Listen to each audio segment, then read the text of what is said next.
Здравейте, приятели! В това видео ще ви покажем от какво се състои една фотоволтаична система, понеже хората си мислят, че е само панели, инвертори, батерии, а тя всъщност може да съдържа доста неща в себе си и да стане една цялостна интелигентна система, така да го кажа. Нека започнем с първия компонент, най-известен на всички, това са панелите. Фотоволтаичните панели поемат слънчевата радиация, светлината и така произвеждат ток. Този ток отива в инвертора. Една централа не може без инвертор, той преобразува правия ток в променлив, такъв, че да може да го използвате вътре в предприятието си, примерно.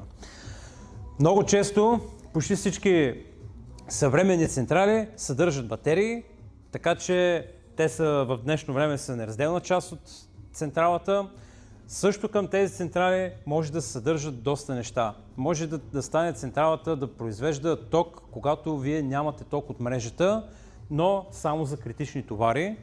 Това са най-важните неща, които трябва да работят във вашата фирма, дори когато няма електричество, когато няма мрежа. Може да се свържи съществуваща централа към нова фотоволтаична централа, т.е. това са с мрежови инвертори, може да се свържат към съществуващата централа, може да съдържат зарядни станции за автомобили, може да се свърже и дизел генератор, който така помага на централата да станете напълно автономни, понеже когато имате фотоволтаици, има батерии, има дизел генератор, няма сценарий, който може да се случи и вие да нямате ток. Това е изключително важно.